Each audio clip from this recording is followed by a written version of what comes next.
Hi and welcome back to the Film and TV channel. We're going to have a look at a series today that I couldn't binge watch this, guys. I've had to wait weekly for this to come out. So we're going to have a look at an 8-episodic series by 28-29 minutes. So not the longest, not one of the longest ones, but it sort of worked out with this for me, in all fairness. We're going to look at something called Shining Vale. Yeah, it's comedy horror, based as dark comedy, of course, horror television series created by Jeff Astroff and Sharon Horgan, who a lot of people question why Sharon Horgan herself didn't star in this, but yeah, it's probably because they went for the bigger name, if you like, when you see who's obviously in it.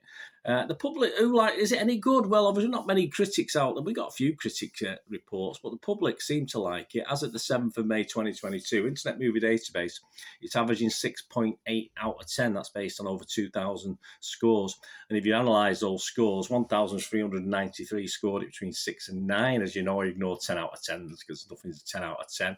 And 277 scored it between 2 and 5. So if we're going to ignore the 10 out of 10s, I ignore the 1 out of 10s as well.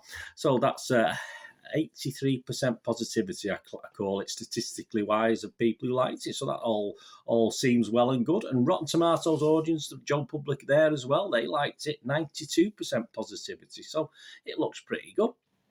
So we've got Courtney Cox in the lead. This is where I was saying Sharon Horgan probably stepped down to let Courtney Cox lead this. She does, we will talk about it in a minute. She plays a sort of mum with, some of the kids are probably grandchildren age, but we'll get into that in a bit. It doesn't bother me that much, in all fairness. Courtney Cox stars, Greg Kinnear stars alongside Sherilyn Fenn, Mira Sorvino, Meryn Dungy and Judy Flight all star, plus others as well. And what's it about? Well, it's a dysfunctional family, isn't it always?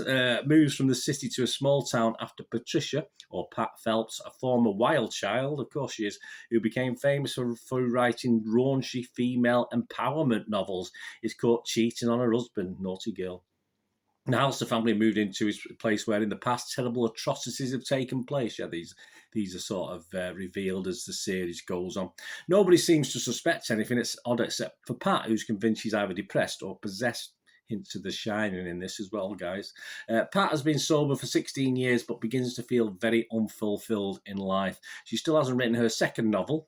She can't remember the last time she had sex with her husband, and her teenage kids are grown up to the point they don't want their mother in their lives. So yeah, very, very true to life drama side of it, family drama. Soon the demons, though, haunting the family's new home begin to appear much more real. They certainly do. This premiered on Stars, where I watched it, on March the 6th, 2022, and ran weekly. As I said, I couldn't binge watch this. I had to wait week by week, which is very depressing for me. I like to binge watch, and this is a flipping good binge watch for me. I would have preferred to binge watch this. Ran for 8 episodes, has just finished its run now as I'm recording this on the 7th of May, 2022. The critics, then, we saw what the public like it, don't they? What about the critics? Well, Rotten Tomatoes critics themselves, it holds a 71% positivity approval rating, which is pretty good. That's based on 21 critics, an average rating of 6.1 out of 10. So we'll take that. That's fairly good for Rotten Tomatoes.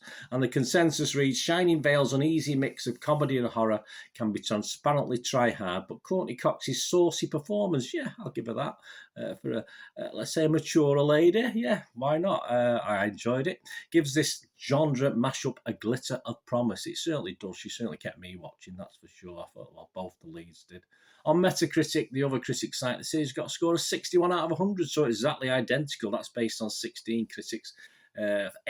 8 were positive, 5 were mixed, but 3 were negative, so it's not 100% total adulation for this. And it scored anywhere between a lowly 20 out of 100 and 91 out of 100. And this is all based on series watches as well. It's not just been watched a couple of episodes. All these guys, I think, had watched the whole series.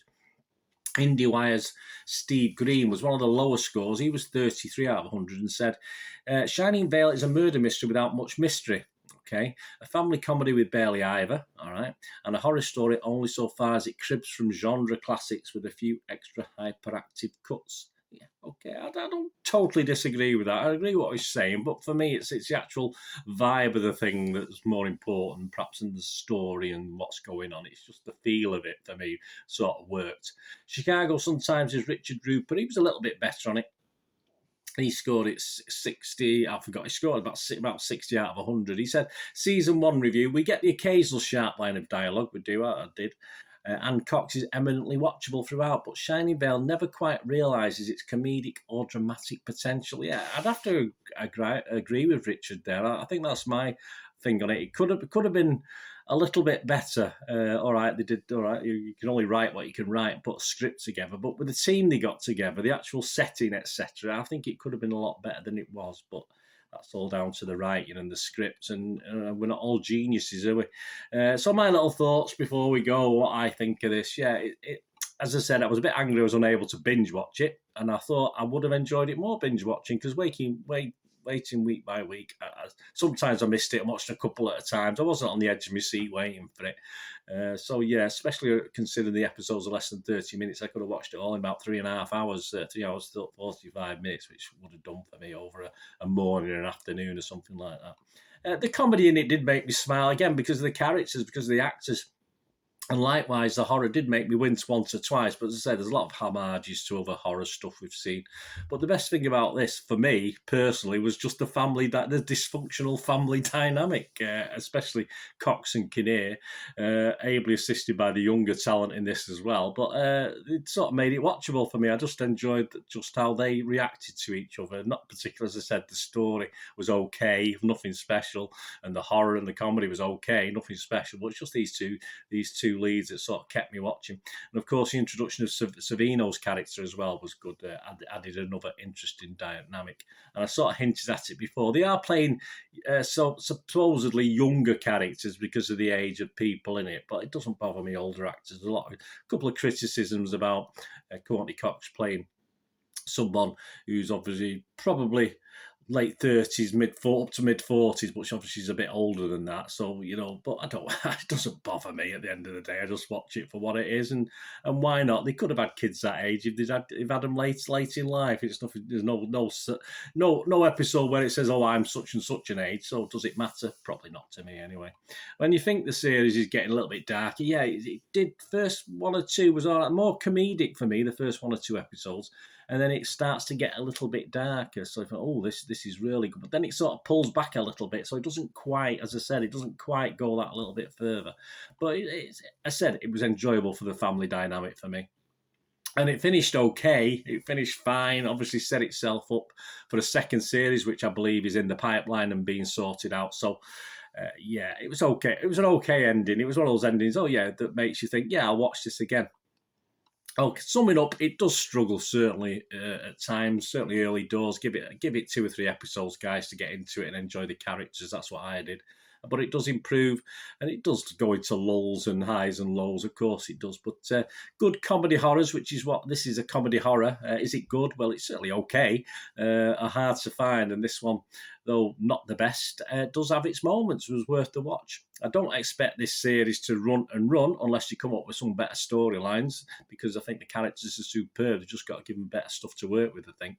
But I thought it was an okay distraction, and I didn't think it was totally okay. So based on that, I am going to give it my watchable rating, which is 6 out of 10, which means I certainly will watch Series 2 when it comes out, and say hope for a little bit, perhaps more jumps, a bit more of the comedy. I did enjoy some of the lines, some of the stuff, but it didn't quite work all the time.